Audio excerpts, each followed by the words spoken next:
हम सब शूद्र हैं, ब्राह्मण के अलावा हम सबको शूद्र मानते हैं। ये सारे ओबीसी को शूद्र मानते। अब तुलसीदास जी ने जो लिखा है, जो बहुत ज्यादा बोली जा रही है चौपाई, ताड़ना शब्द का अर्थ शिक्षा देना है, तो इनको ताड़ो नहीं, ब्राह्मणों को। हमें क्यों ताड़ रहे हो? ज्यादा इन्हें ताड़ो। वो जो है जे वर्णाधम तेली कुम्हारा सुपच किरात कोल कलवारा, तो क्या इसमें कौन सी जाति बची? जब तेली और कुम्हार आ गए तो सारे ओबीसी आ गए, सारे ओबीसी आ गए। यादवों के लिए भी लिखा है उसमें, रामचरितमानस में। कोई महाराज है जो फ्रॉड करता है, धोखेबाजी करता है, लोगों को बहकाता है, उस पर बड़ी चर्चा चल रही है। पाखंडी है और थोड़े दिन बाद जेल में होगा, ये गारंटी है। थोड़े दिन बाद जेल में होगा, इस बात की भी गारंटी, क्योंकि इनका यही इतिहास रहा है। रामचरितमानस पर चर्चा थी कि अगर हमारे साथ अन्याय नहीं होता, भेदभाव नहीं होता, हमारे हक कोई और नहीं खा रहा होता, तो हमें आरक्षण की जरूरत ही नहीं थी। हमारे हक पांडे जी, मिश्रा जी, शुक्ला जी, तिवारी जी और त्रिपाठी जी खा रहे थे, इसलिए हमें आरक्षण की जरूरत थी। और आज जब आरक्षण पर चर्चा कर रहे हैं तो उस पैनल में भी वही पांडे जी, मिश्रा जी, त्रिपाठी जी, तिवारी जी बैठे हैं। तो कोई इस बात का बुरा मानता हो तो मान जाए, हमारा कौन सा बहिष्कार कर देंगे वो, या हमें कौन सा बिरादरी से गिरा देंगे, लेकिन वो हमारे लोगों की समझ में तो आएगी बात। नहीं, ये तो शीशे की तरह साफ है, ये तो सबको पता है कि हम सब शूद्र हैं, हम सब शूद्र हैं। और मैं कहना नहीं चाहता था, मैंने जानबूझ के वो बात नहीं की, लेकिन आपने सवाल उठा दिया। तो कल अखिलेश यादव जी लखनऊ में बोल रहे थे। अखिलेश यादव जी एक किसी उसमें गए थे शामिल होने, धार्मिक कार्यक्रम में। वहाँ बीजेपी के लोगों ने उन्हें झंडे दिखाए, नारे लगाए, अपमान किया। तो उन्होंने स्पष्ट आके कहा मीडिया के सामने, जब मीडिया खड़ी थी, कि ये बीजेपी के लोग ब्राह्मण के अलावा हम सबको शूद्र मानते हैं।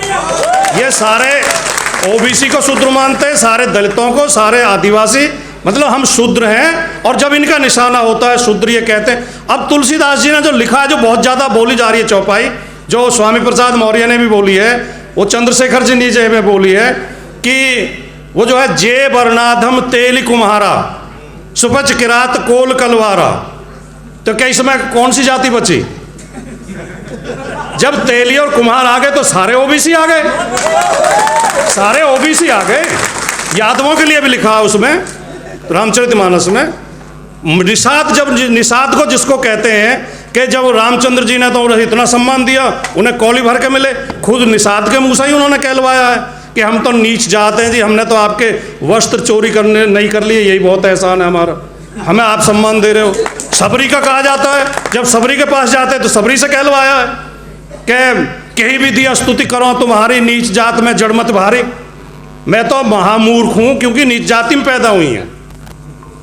और आखिर में मैं समय लेना नहीं चाह रहा था, लेकिन चलो आपने सवाल पूछ लिया।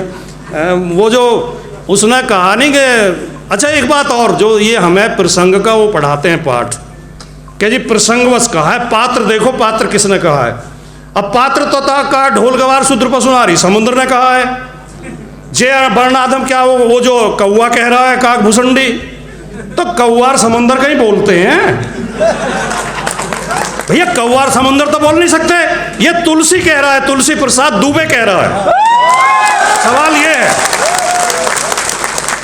तो बस मैं यही बात, नमस्कार जी। मैं ये महसूस करता हूँ, मैं बहुत बारीकी से इस बात का अध्ययन करता हूँ। मैं देखता हूँ कि जिस तरह यहाँ ओबीसी महासभा का कार्यक्रम हो रहा है, ओबीसी समाज के बारे में, शूद्र समाज के बारे में, बहुजन समाज के बारे में, दलित और आदिवासी समाज के बारे में बातें की जा रही हैं, तो यहाँ खूब खुल के बोलेंगे और ताली भी खूब बजाएंगे, समर्थन भी करेंगे। लेकिन जब बाहर समाज में बैठे हैं और दो व्यक्ति उस शोषक समाज के बैठे हों, तो मौन साध लेंगे। अन्यायपूर्ण बातों पर भी, अनर्गल बातों पर भी, गलत बातों पर भी मौन साध लेंगे, बोलेंगे नहीं। ये हमारी सबसे बड़ी कमजोरी है। मैं ये कहना चाहता हूं कि हमें हर जगह बोलना चाहिए। हम कोई अन्याय की बात तो कर नहीं रहे, कोई बेईमानी की बात तो कर नहीं रहे, हम कोई झूठी बात तो कह नहीं रहे, हम कोई फर्जी धर्मशास्त्र के नाम पे तो अपनी बात थोप नहीं रहे। ये जो सनातन और धर्म और राष्ट्र के नाम पर फर्जी बातें थोपी जाती हैं, उनके विरोध करने के बजाय हम मौन धार लेते हैं, क्योंकि हमें ऐसा लगता है कि इनका विरोध करने से हम राष्ट्रद्रोही ठहरा दिए जाएंगे, हम धर्मद्रोही ठहरा दिए जाएंगे, हम धर्मशास्त्रों के विरोधी ठहरा दिए जाएंगे। अब आजकल 2-3 विमर्श चल रहे हैं मीडिया में, आपने देखा होगा, राजनीति में और पूरे देश में, कि एक तो जातीय जनगणना हो और एक रामचरितमानस का भी चल रहा है, और एक कोई महाराज है जो फ्रॉड करता है, धोखेबाजी करता है, लोगों को बहकाता है, उस पर बड़ी चर्चा चल रही है, पाखंडी है, और थोड़े दिन बाद जेल में होगा, ये गारंटी है, थोड़े दिन बाद जेल में होगा, इस बात की भी गारंटी, क्योंकि इनका यही इतिहास रहा है।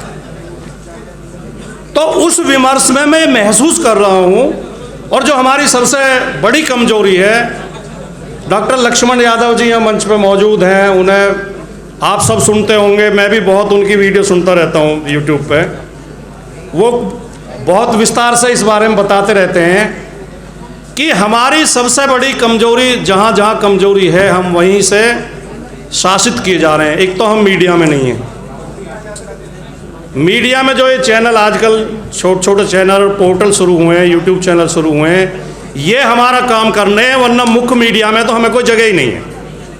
अभी इस रामचरितमानस पर चर्चा थी कि ढोल गवार शूद्र पशुनारी ये सब ताड़न के अधिकारी, ये सही है या गलत है, इसका संदर्भ क्या है, इसका क्या अर्थ क्या है ताड़ना शब्द का।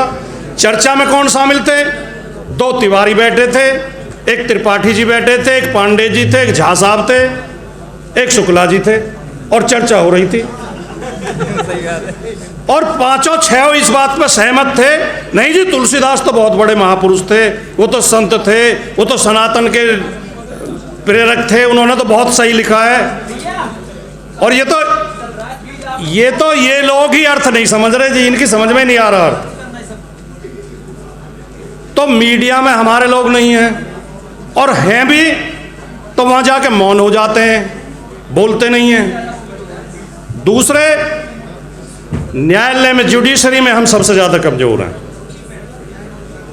जुडिशरी में तब तक हम नहीं आ पाएंगे जब तक इसमें जो हायर जुडिशरी है उसमें इसका कॉलेजियम का सिस्टम चेंज नहीं होगा, और उसमें IAS IPS की तरह आरक्षण नहीं दिया जाएगा, तब तक उसमें हम नहीं आ पाएंगे। तो एक तो हमें इन चीज़ों पे बोलना पड़ेगा, कहना पड़ेगा। मेरी एक बहुत ज़्यादा वो क्लिप चली थी एक, उस दिन जो है मोदी जी ने कहा था कि पसमानदा समाज को भी, अली अनवर साहब, कि कुछ वो आरक्षण या उन्हें मिलना चाहिए, आगे आना चाहिए जो हमारे मुस्लिम समाज में दलित हैं। तो उस पर चर्चा करा थे कि क्या मुस्लिम समाज के दलितों को आरक्षण मिलना चाहिए। उसमें भी यही हाल था पैनल में। मैं एक अकेला OBC था, कोई दलित नहीं था उसमें, और 5 पंडित जी बैठे थे। तो मैंने बहुत मजबूती से सवाल उठाया, मैंने कहा हमें आरक्षण की जरूरत क्यों पड़ी? अगर हमारे साथ अन्याय नहीं होता, भेदभाव नहीं होता, हमारे हक कोई और नहीं खा रहा होता, तो हमें आरक्षण की जरूरत ही नहीं थी। हमारे हक पांडे जी, मिश्रा जी, शुक्ला जी, तिवारी जी और त्रिपाठी जी खा रहे थे, इसलिए हमें आरक्षण की जरूरत थी। और आज जब आरक्षण पर चर्चा कर रहे हैं तो उस पैनल में भी वही पांडे जी, मिश्रा जी, त्रिपाठी जी, तिवारी जी बैठे हैं। तो कोई इस बात का बुरा मानता हो तो मान जाए, हमारा कौन सा बहिष्कार कर देंगे वो, या हमें कौन सा बिरादरी से गिरा देंगे, लेकिन वो हमारे लोगों की समझ में तो आएगी बात। तो मैं केवल ये निवेदन करके, क्योंकि बोला तो बहुत कुछ जा सकता है, बहुत कुछ कहा जा सकता है, बहुत बात कहने के लिए हैं भी, लेकिन मंच की गरिमा का ख्याल रखते हुए, समय सीमा का ख्याल रखते हुए, वरिष्ठ लोगों को बोलना है, बहुत लोगों को बोलना है, सबकी बात हमें सुननी है। केवल मैं एक ही बात कह के अपनी बात समाप्त करूंगा कि हमें मुखर होकर बोलना है, हमें हर जगह बोलना है, हमें केवल हॉल के अंदर नहीं बोलना है, हमें सड़क पर भी बोलना है, शादी विवाह में भी बोलना है, मौत में जाते हैं वहाँ भी बोलना है, जहाँ मौका मिले वहाँ बोलना है, जहाँ 4 आदमी बैठे वहाँ बोलना है कि अगर ताड़ना शब्द का अर्थ शिक्षा देना है तो इनको ताड़ो नहीं, ब्राह्मणों को। हमें क्यों ताड़ रहे हो? ज़्यादा इन्हें ताड़ो।